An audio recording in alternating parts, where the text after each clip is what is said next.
Hi hello மாற்றலாம் வாழ்க்கையிலேருந்து கோயில் இந்த எந்த கோயில்னா கரெக்டாக திருநெல்வேலியிலேருந்து உள்ளார பாபநாசத்துக்கு பஸ்ஸுக்கு வந்து 48 ரூபா கொடுத்து வந்தால் அகஸ்தியர் வாசம் பண்ண மலையிலேருந்து வர நீரோடைய நம்ம பொதிகை மலை சொல்லுவோம் இல்லையா, அதில் நல்லா குளிச்சுட்டு இன்டர்வியூ போனது அதெல்லாம் போனால் அந்த ட்ரெஸ் எல்லாம் என்ன பண்ணுறது நான் துவைச்சிட்டு அந்த விநாயகரை கும்பிட்டு காய வச்சுட்டு அழகா சாமி கும்பிட போறேன். எப்படா பாபநாசம் அகஸ்தியரை போய் பார்க்கறதா, அவர் மலைக்கு மேல இருக்காரு, என்ன பண்றதுன்னு தெரியாத அங்க இருக்க ஒரு விநாயகரை கும்பிட்டு அகஸ்தியர் நினைச்சிட்டு ஏன்னா ஒரு ஐடியா கிடைக்குமான்னு பார்த்தேன்.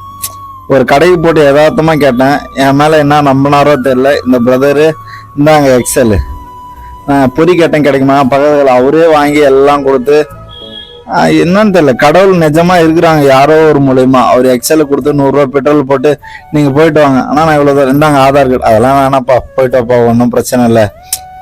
மோஸ்ட்லி அந்த இடத்துல துணி காய வச்சா கூட தூக்கிடுவாங்க. அந்த மாதிரி இடத்துல யாருமே நம்பல, இங்க வச்சுக்கிறனா அதை வச்சுக்கிறனாப்பா எல்லாமே நான் பாத்துக்கேன்ப்பா, நீ போயிட்டு வாப்பா. எப்படி திருச்செந்தூர்ல எனக்கு துணையா ஒருத்தர் ஒரு முருகர் வந்து எனக்கு துணையா கொடுத்தாரோ ஒருத்தர், ஒரு சின்ன தம்பி, அந்த மாதிரி எக்ஸல் கொடுத்துட்டு பெட்ரோலை போட்டு என்னை அனுப்பிச்சு விடுறாரு. நான் பொரியும் பிஸ்கெட்டும் வாங்கிட்டு போறேன்.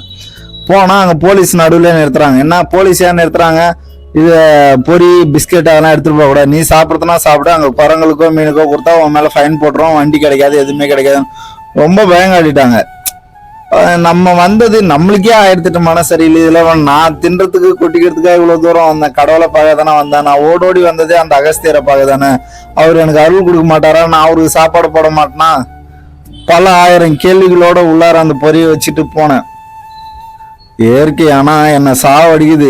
எப்படி சாவடிக்குதுன்னா, மனம் குளிர்ந்து அமைதியை கொடுத்து ஆனந்தத்தை கொடுத்து, நீ கவலைப்படாத, நீ பயப்படாத, நான் இருக்கிறேன்னு தைரியம் சொல்லி அந்த மாதிரி மன நிம்மதியால நான் அடக்கமா வரேன். அவ்வளோ நிம்மதி கொடுக்குது. அத நான் சாமியை பார்க்க அந்த கோபுரத்தை பார்க்க அந்த அகஸ்தியரை போக பேரானந்தம் சொல்லுவோம் தெரியுமா, அதை நான் தாண்டுறேன், என்னை உச்சப்படுத்திக்கிறேன். அதாவது என் உணர்வு நிலை மேலோங்கி போகுது. அதாவது நான் என்ன வேண்டுமோ ஏது வேண்டுமோ அதெல்லாம் எதுவுமே எனக்கு தெரியல. நான் அப்ப பார்க்க போறேன். அங்க கோடி லிங்கேஸ்வர் இருக்கிறாரு, அகஸ்தியர் இருக்கிறாரு, அகஸ்தியர் வாசம் பண்ண நீர், அதை நான் பார்த்து நான் ஆனந்தப்பட போறேன். அதை நான் என் மக்கள்கிட்ட எல்லாம் காட்ட போறேன். என்னோட ஜேர்னில நான் கும்பிட்ற எல்லா கடவுளும் நீங்க யாருமே பார்க்க முடியலன்னா அதெல்லாம் பார்த்து நீங்க சாமி கும்பிடணும். உங்களுக்கு எல்லாருக்கும் நான் கிடைச்ச அதாவது கடவுளால கிடைக்கிற ஆனந்தத்தை நீங்க எல்லாருமே அனுபவிக்கணும். அதுக்கு ஒரு மிகப்பெரிய காரணமே நீ உங்களால பார்க்க முடியாது சிலதெல்லாம், ஆனா நீங்க இது மூலியமா பார்க்கல நீங்க பேரானந்தம் படுவீங்க. ஏதோ ஒரு 100 பேரோ 150 பேரோ தான் பாக்குறீங்க. நான் நிறைய பேசணும், என்கிட்ட நிறைய கண்டென்ட் இருக்குது, ஆனா ஆளுங்க இல்லாத எதையும் சொல்லக்கூடாது, ஆளுங்க இல்லாத ஒரு எடிட்டர் வைக்க கூடாது, ப்ராப்பரா யூடியூப் சேனல் பண்ணக்கூடாது. ஆனா அது வரைக்கும் நம்ம ட்ரை பண்ணலாம்னு சொல்லிட்டு தான் பண்றேன். உள்ளார இறங்கணும்னா அந்த டேம்ல இருந்து வர தண்ணியில மீனுக்கு ஃபர்ஸ்ட் போட்டேன். மீனுக்கு போட்டு அந்த எடுத்துட்டு அந்த எல்லாரும் இது வந்து ஷார்ட்ஸ்ல போடக்குள்ளே ஏன் பிளாஸ்டிக் போட்டீங்கன்னாங்க. ஏதோ ஒரு ஆனந்தத்துல அந்த தப்பை பண்ணிட்டேன். அதனால என்ன மன்னிச்சிருங்க, நான் மனப்பூர்வமா கேட்குறேன். சில தப்பு தான். அப்புறம் கீழே போனோன்னா அங்கே ஒரு முருகன் கோயில் குமரன் கோயில் இருந்துச்சு. அவரை பார்த்துட்டு வண்டி அங்கே நிறுத்திட்டேன். இதை நான் ஷார்ட்ஸ்லேயே போட்டிருக்கேன், இருந்தாலும் இதில் விலாவரியாக சொல்லிடுறேன். போட்டோன்னே நம்ம தானே கொடுக்கக்கூடாது, நம்ம கொடுத்தா தானே பிரச்சனை, எக்ஸல்ல நிறுத்தி அங்கே வச்சு விட்றலாம், அவங்களா வந்து எடுத்துப்பாங்கன்னு சொல்லிட்டு நான் வச்சுட்டேன். ஆனால் கடவுள் என்ன எனக்கு ஆச்சரியத்தை மறுபடியும் பண்ணுறாருன்னா, அவங்க எல்லாருமே வந்து எடுத்துக்கிட்டு போய் அவங்க எல்லாருமே சாப்பிட்டு என்ன நாங்கள் நின்று பார்க்குற வரைக்கும் அவங்க எனக்காகவே முழுசாக சாப்பிட்டு வேடிக்கை பார்த்ததை அந்த ஆனந்தத்தை நான் கண்டேன். நான் வாங்கிட்டு போனது எதுவுமே வீணாக்கல. நான் யாரு கொண்டு போகணும்னா அது அவங்கள்ட்ட கரெக்டாக சேர்ந்துருச்சு. அந்த மாதிரி இதுலயே நான் தெரிஞ்சிட்டேன்.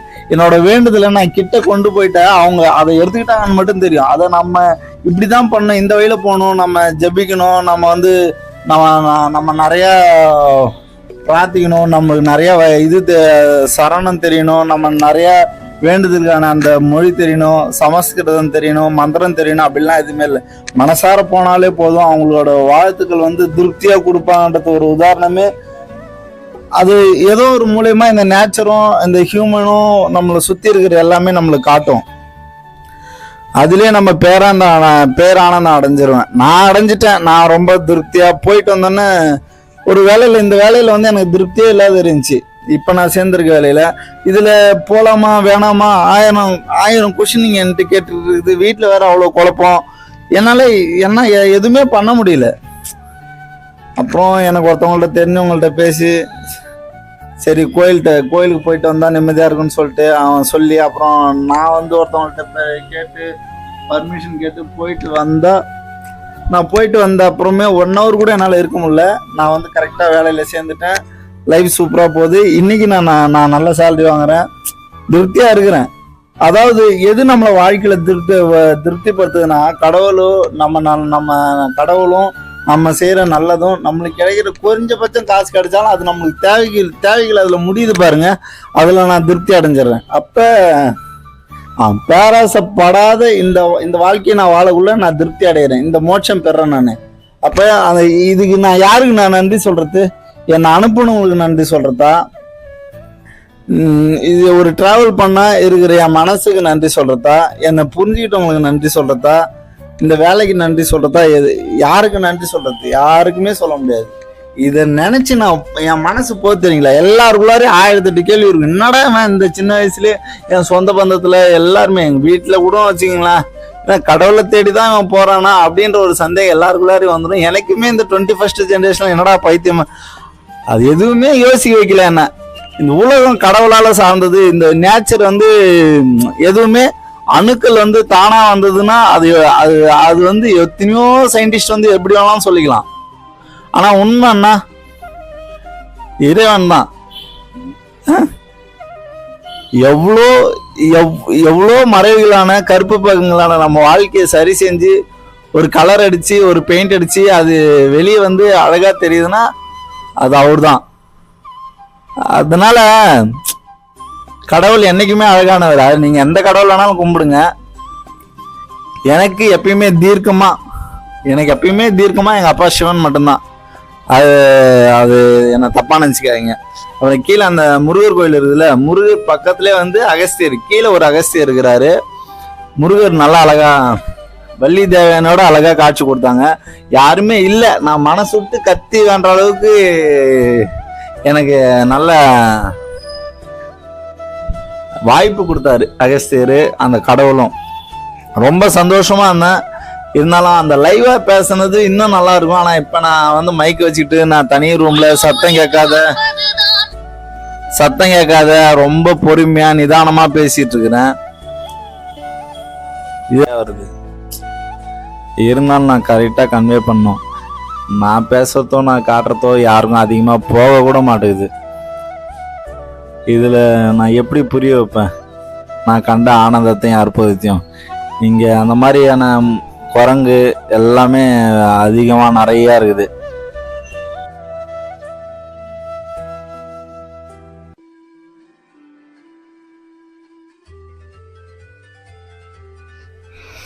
சரியான மழை வந்துச்சு.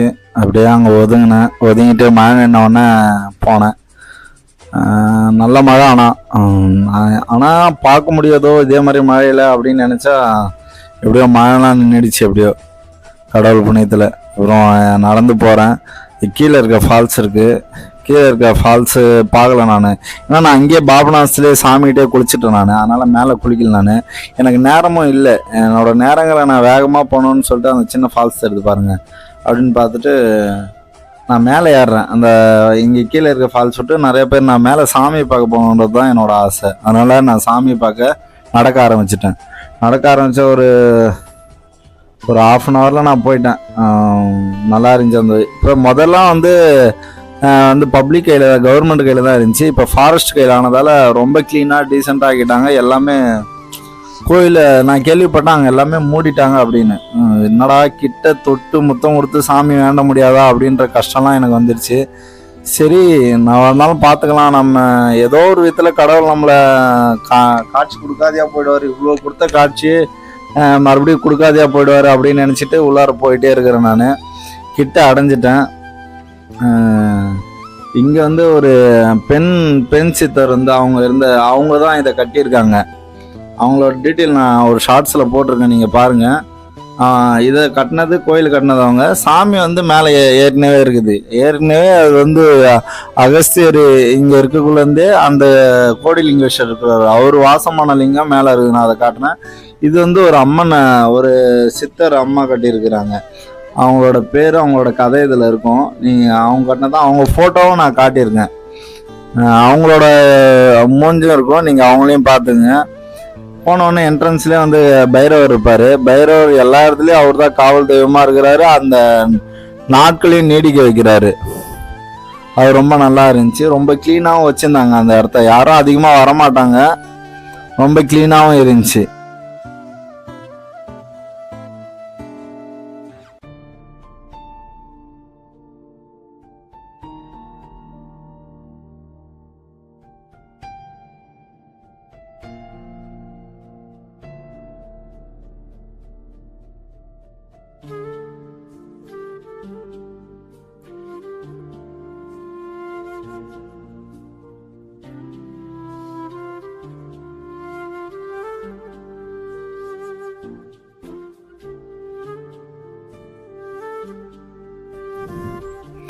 அம்மன் இருந்தாங்க அங்கே, ஒரு அம்மன், அவங்களும் அழகாக காட்சி கொடுத்தாங்க.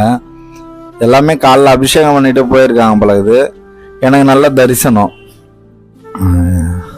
நான் காலை தொட்டு கும்பிட்டு ரொம்ப தேங்க்ஸ் சொல்லிட்டு, அந்த கதவு மூடி தான் இருந்துச்சு, நான் திறந்து பார்த்துட்டேன். ஏன்னா இந்த கடவுள்கிட்ட வந்து வந்து எனக்கு வந்து அந்த கட்டுப்பாடெல்லாம் இல்லை. நான் நேசிக்கிற கடவுளை நான் தோறலாம், நான் மொத்தம் கொடுக்கலாம், நான் வந்து என்ன வேணாலும் பண்ணலாம். கடவுள் மற்றவங்களுக்கு கல்லா தெரிதோ இல்லையா, எனக்கு இந்த உலகத்தை எல்லாம் படித்த உயிர் அதுதான், அந்த உயிராக தான் நினைப்பினேன். இவங்க தான் அந்த அம்மன். நான் சொன்னேன்ல, இந்த இடம் கட்டினது அவங்க தான், இந்த படிக்கட்டு கட்டினதெல்லாம் அவங்க தான். அவங்களோட சொந்த காசில் அவங்களுக்கு கிடைச்ச ட்ரஸ்ட்டில் கட்டினது. அவங்களோட முகம் கரெக்டாக தெரியும்னு நினைக்கிறேன். ஏன்னா பார்த்தா திருடுவாங்களான்னு சொல்லிட்டு நான் பார்த்து நிதானமாக இருந்தேன். இதுதான் அந்த சித்தராமா தான் அவங்க. அவங்களோட ஜீவசமாதி அங்கே தான் இருக்குது. அவங்களோட சிவலிங்கத்துக்கு அங்கே தான். ஓரளவுக்கு எல்லாத்தையும் நல்லா தான் எடுத்துருக்குறேன். இது ஏன்லாம் இதுக்கெல்லாம் ஏன் எனக்கு கடவுள் வாய்ப்பு கொடுக்குறாருன்னா, இதை நீங்களாம் பார்க்கணும், இதை அனுபவிக்கணும்னு தான். ரொம்ப திருப்தியாக இந்த இயற்கையோட சார்ந்து அன்னைக்கு கடவுளை சாமி கும்பிட்டது எனக்கு ரொம்ப சந்தோஷம். சரிங்களா?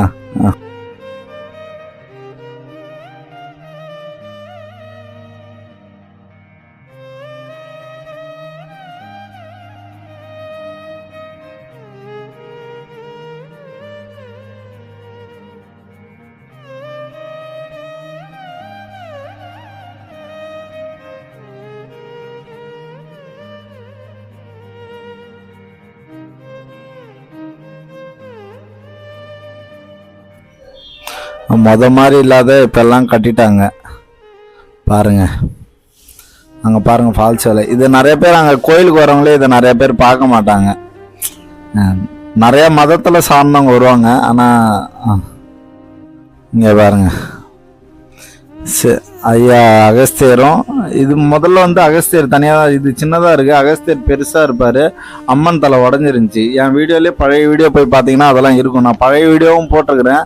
அதுக்கும் என்ன வித்தியாசன்றதை நீங்கள் என் சேனலில் போய் சப்ஸ்கிரைப் பண்ணிட்டு உள்ளார போய் பாருங்கள். லைக் பண்ணுங்கள், ஷேர் பண்ணுங்கள், சப்ஸ்கிரைப் பண்ணுங்கள். அகஸ்தியர் அழகாக காட்சி கொடுக்குறாங்களா, அகஸ்தியரும் அகஸ்தியரோட மனைவியும். எந்த சித்தர் ஆனால் நிறையா நம்ம கேள்விப்பட்டிருக்கோம், சிங்கிளாக இருப்பாங்க, தனியாக இருப்பாங்க அப்படின்னு. ஆனால் எல்லா வாழ்விலும் சரியான முறை என்னன்னா கடவுள் காட்டுற மாதிரி தான். மனைவி, குழந்தைங்க, அதுதான் நம்ம பாரம்பரியமே. சித்தம் வந்து எப்பவுமே சொந்தமாக இருக்கணும். இவர் மனைவியோட காட்சி கொடுக்குற ஒரே சித்தர் நீங்கள் எங்கே போனாலும் இவர் மட்டும்தான் காட்டுவாங்களே. அகஸ்தியரை மட்டும்தான் வந்து அம்மாவையும் பக்கத்தில் வச்சு காட்டுவாங்க. அவங்க 2 பேர் அந்த அருவியும் காட்டியிருப்பேன். முதல்ல நான் தொட்டு கும்பிட்டு நான் ரொம்ப நேரம் ஒரு ஆற தழுவி இருக்கிறேன். அதனால தான் அவர் என்னை மறுபடியும் வர வச்சிருக்கிறாரு. ஏன்னா அன்பு அவர் மேலே அதிகமாக காட்டினதால தான் நம்மளை மறுபடியும் கூப்பிடுறாரு. அவ்வளோ சந்தோஷமா அங்கெல்லாம் சுற்றிட்டு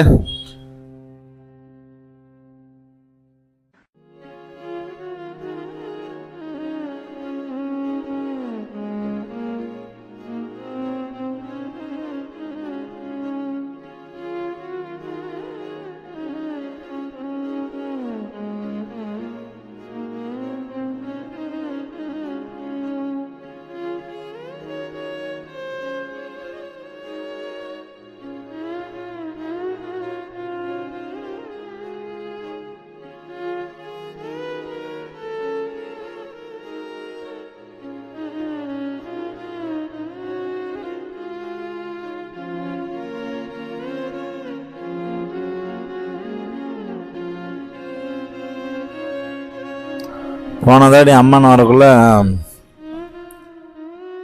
இந்த கதவெல்லாம் திறந்தா இருந்துச்சு. இந்த அளவுக்குலாம் செவுறு இல்லை. இப்போ எல்லாம் செவுறு போட்டு அழகாக கட்டி வச்சிருக்கிறாங்க.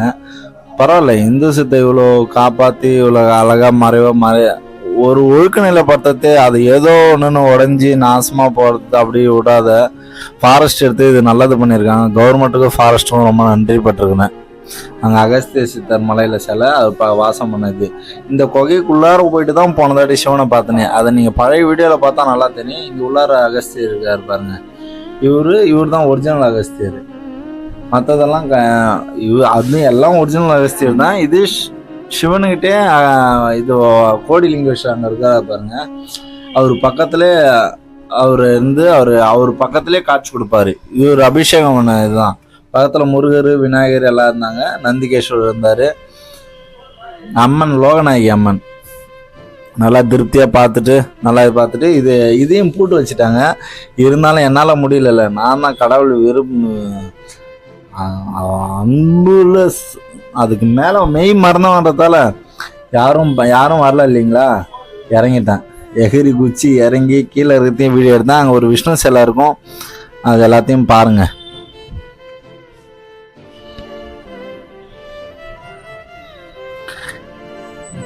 ரொம்ப ரிஸ்க்காக தான் கீழே இறங்கினேன். ஆனால் நீங்கள் யாரும் பண்ணாதீங்க. நான் பார்த்தா உங்களுக்கு பிரச்சனை ஆகிடும். நான் கடவுள் மேலே நம்பிக்கை போட்டுருவேன். எனக்கு ஏன்னா ஒன்றா கடவுள் பார்த்துக்காருன்னு அந்த மாதிரி தான். எனக்கு இது வரைக்கும் எதுவும் ஆனதில்லை. என்னை சேஃப்டியாக கொண்டு என் லைஃபை சேஃப்டியாக ஆகியிருக்காது. அர்த்தம் ஒருத்தவங்க எடுக்கிறாங்கன்னு சொல்லிட்டு அந்த டிசிஷன் நீங்கள் எடுத்தால் உங்களுக்கு ஆபத்தாக கூட அடையலாம். சரிங்களா. விதி தலையில் என்ன எழுதிருக்குதோ அதுதான் நடக்கும். அதனால் நீங்கள் எந்த தவறான முயற்சிகளை நீங்கள் ஃபாலோ பண்ணாதீங்க எப்பயுமே, எந்த விதத்துலையும் எந்த நேரத்துலையும்.